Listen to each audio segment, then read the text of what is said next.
Hi, and welcome to The Democrat. Today we are going to discuss about the Hindenburg report which came in January 2023. Just today we want to highlight how Hindenburg report, how India and Indians should take this Hindenburg report. To discuss this, we have today Professor Ujjwal Chowdhury, who has come all the way from Kolkata, a distinguished and noted author, writer, speaker.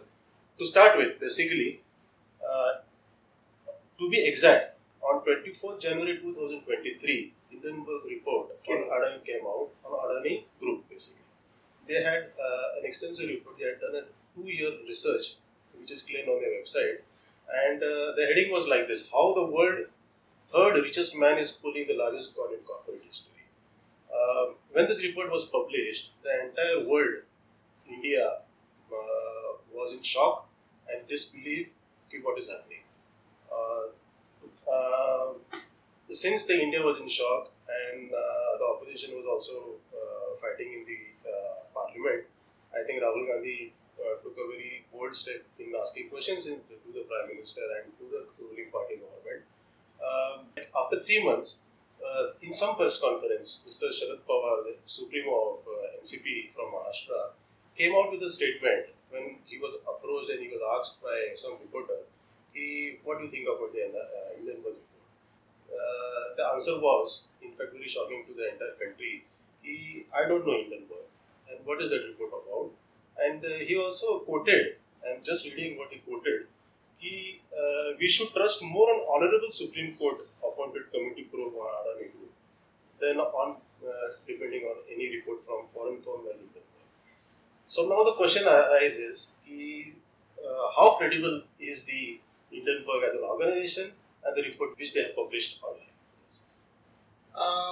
The Hindenburg report, as you rightly said, came out with a scathing and detailed report with facts and figures on 24th of January 2023 against the third richest man in the world, Gautam Adani and his Adani Enterprises. How credible is the report can be understood from two aspects. One, how did the Indian share stocks market responded to it, including the global ramifications with respect to the Adani Group, because facts usually do not lie. And the second way to understand that, what is the Hindenburg as a research firm, short research firm, how they have been doing earlier, what they have been doing earlier as well, similar reports or similar probes. So let me give you some statistics. 9 listed companies of Adani Group in the first 5 weeks of the report have seen 60% decline in their market capitalization.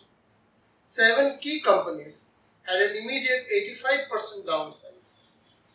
The once for a short while the richest man in the world, for quite some time the second richest man in the world, and for a longer time the third richest man in the world, Gautam Adani, is nowhere in the top 30 now. He has lost a personal valuation of $102 billion, which is phenomenal in the corporate history. Such a big loss in 30 days, 35 days has never been seen in the personal wealth of any individual in history. 12 lakhs crores, more than that, has been lost due to heavy sell-off of the Adani stocks. So as you stand today, the situation is that the Adani Group is not even 1/3, perhaps 1/3 to 35% it is of what it had been before January 24th. I mean, think of it. If you or me lose 2/3 of our assets, wealth, income, everything within 30 days, are we the same person beyond 30-35 days? So to say, and if it is because of due to a report that has come out globally, to say that the report has no impact is completely foolish. Someone has lost 2/3 of the valuation. Someone has lost more than $100 billion.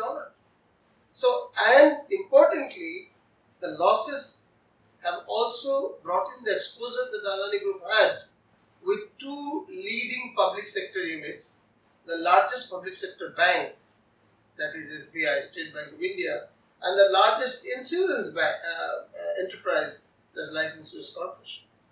So it's not just a matter of a private company, as some leaders would like of the ruling regime would like to put before us. So I would like to note here that the impact of Hindenburg has been quite strong. The research has been strong. What did it do? It basically told large-scale stock price manipulation has been done by Adani Group, falsely overinflating the value of their assets and over-leveraging the asset repeatedly under different banks, controlling over 75% of their shares through different offshore cell entities which are controlled by the group. And there is a dubious role of his elder brother Vinod Adani, who is no more in India, he is abroad. Though the Adani Group claims that he is the persona non grata in the Adani Group. But research and documented research has shown that Vinod Adani plays an important role from overseas. So basically, I have a 10 rupee product. I have sent 100 rupees abroad through dubious means, and I've asked my brother to float some companies and buy my 10 rupee product at 30 rupees or 40 rupees with my own money that I've sent. And then I go to the bank and say, see, my product is selling at 40 and there are international investors. So why don't you put in 100 rupees there as a loan for further growth? So basically that has been going on. So there is an impact. The second point I would like to bring forth, there are 17 companies across the world on which Hindenburg Research has come out with a report exposing their wrongdoings in business.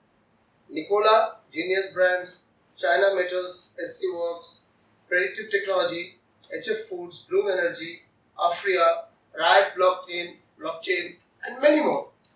So such research has been done earlier, and there has been huge impact of the forensic financial research that the Hindenburg has been doing with respect to accounting irregularities, bad actors in management, undisclosed related party transactions, unethical or illegal business financial reporting practices, and many more.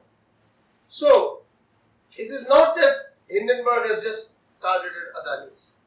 And none of these companies ever claim against whom there have been reports by Hindenburg that it is an attack to that country. Now, it's a matter of a corporate performance or corporate irregularities or unethical or illegal activities. Nothing to do with the country. You cannot drape the Indian flag and say, see, the country is at stake, foreigners are attacking us. That's so stupid. I mean, it is if you are actually overinflating your shares and taking public money from SBI and LIC, that is rather an attack on the country because it's public money at the end of the day. So I conclude on this part. Hindenburg report or research has been there for a long time over the last 15 years, and so many companies across the world have been exposed, and many have lost their businesses. They have amended themselves. They have started from scratch. Some of the examples are there. Some of them have closed down also. Some of them have closed down. So to say that it is not impacting or it is not serious player in the financial research, forensic research market is completely wrong. And the very fact that Adani is nowhere in the top 25 or top 30 even now, lost more than $100 billion worth valuation, personal wealth, and valuation of these companies more than 60% of it, some of them as much as 85% valuation lost. So it did have an impact. Where does the impact lead is another question. Yeah, you rightly said there were speculation, there were feedback which was coming. Is this report attack on India? And since larger countries or bigger superpowers like US, China, they are keeping a watch on India, and suddenly there is a report coming, and to dismantle or disgrade the growth of India as such. So, do you see any logic in this? Not at all, because the 17 other companies exposed by Hindenburg comes from largely from the Western world, from the European countries, from America even. None of them claimed it's an attack on England or Europe or America, the people. It is basically an exposure of a corporate crime, financial crime, that's all. So that there is no logic in that. There are examples of Italian companies, there are examples of Scandinavian countries which have been exposed. So there is no logic in a financial misappropriation, bungling and inflating of stock prices exposure being an attack on a country. It is not at all like that. It's an individual company. Okay. Now, Professor Chowdhury, I want to ask, which is maybe our audience is looking some feedback from you on this question. Basically, how should India and the Indians take this Hindenburg report? Point is not about just Adani and Hindenburg. Point is about how, in spite of a regulator like Stock Exchange Board of India, SEBI, how do we have such a major scam? How this rerouting of stocks and shares, pricing manipulation can be done in spite of a strong regulation, supposedly a strong regulatory regime. So if this opportunity can be taken up, on one side to look into what can be done on making the law applied in the Adani case, but on the other side, how can the stock market regulation regime can be upgraded? There is an opportunity, like Harshad Mehta case was an opportunity. From that point of view, yes, Supreme Court has put up a committee which has not yet put in its report. Even SEBI has put up a committee or is investigating possible violation of related party transaction rules in the Adani Group's dealings with at least 3 offshore companies. This is what the SEBI is investigating. Incidentally, both of these investigations have come not naturally, not proactively, but after hue and cry from the opposition and to some extent reflected in the media. It's only after that. It's all a post-thought sort of thing. Not in hindsight. I mean, in hindsight one can say, but not immediately when the report had come. So, if this can be used as an opportunity, that way is good. Now, there is a question whether JPC should be there or not, Joint Parliamentary Committee. Investigation by Joint Parliamentary Committee. Let me note a few companies or few situations where there has been Joint Parliamentary Committee earlier. So, Bofors in 1987 did have a Joint Parliamentary Committee. Then Securities and Banking Transactions Irregularities in 1992, which you often call as the Harshad Mehta case. There has been a Joint Parliamentary Committee.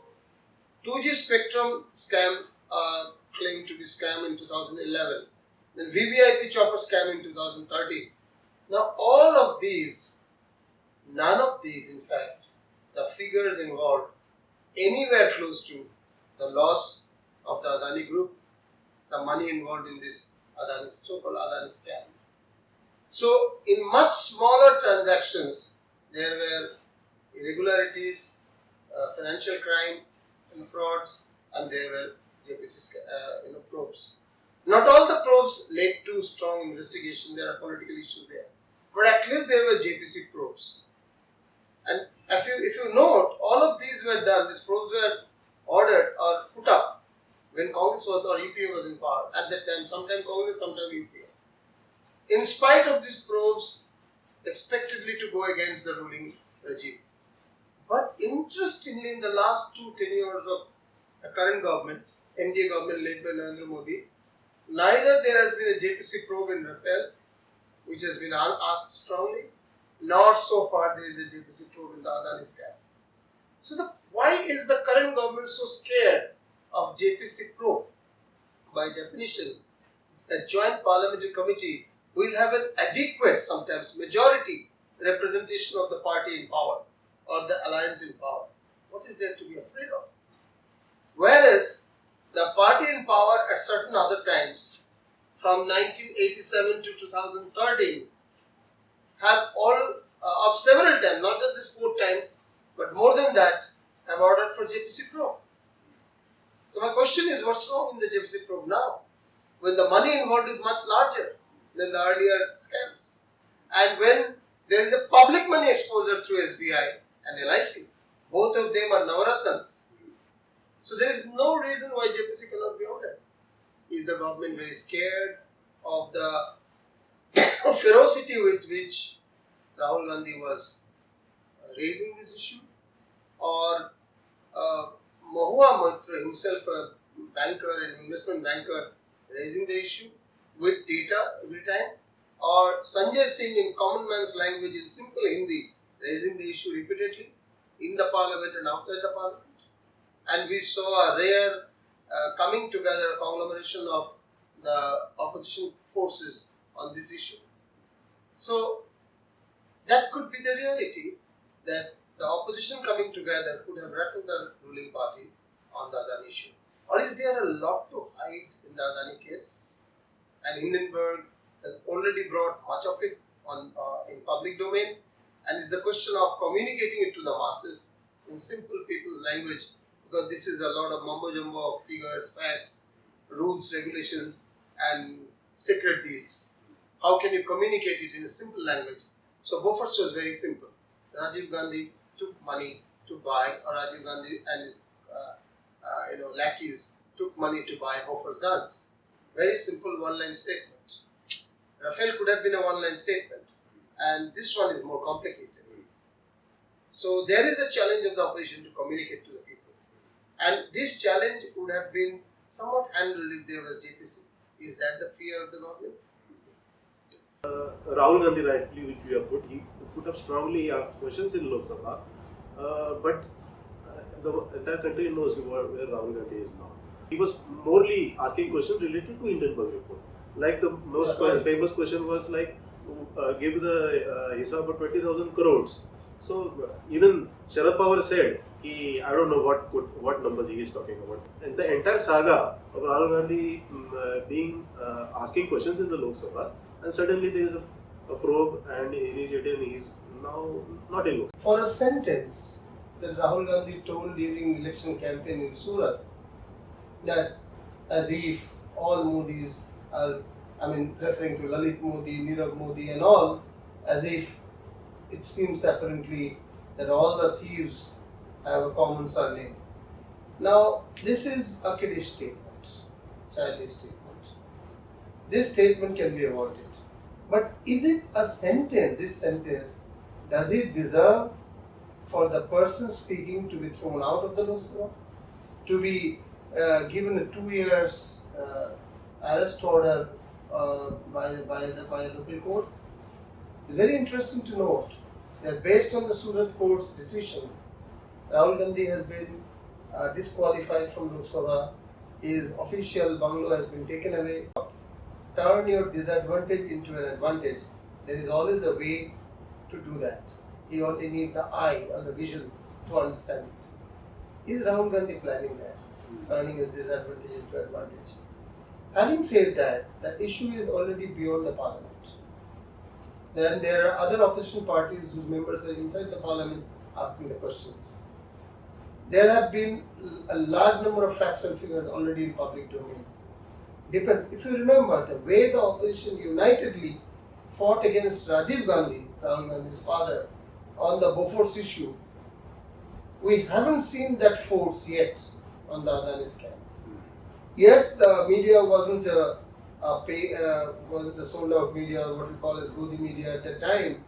There were criticisms on Bofors of the government much more vociferously in the media than what it is today. Having said that, and there is also the power of the traditional media has gone down today, at least in the newspapers.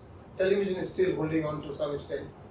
But there is a huge social media out there, and the opposition could actually could have mobilized the social media much stronger, and people have moved on to social media in a bigger way.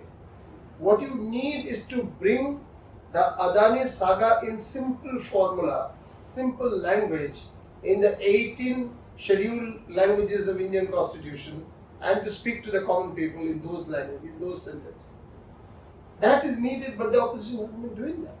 Well, the last question which I want to ask is, since SEBI promotes the common man to invest in shares, That's why the per share is like 10 rupees, 25 rupees, 50 rupees. A common man should afford invest in companies as per his wishes after studying the entire company.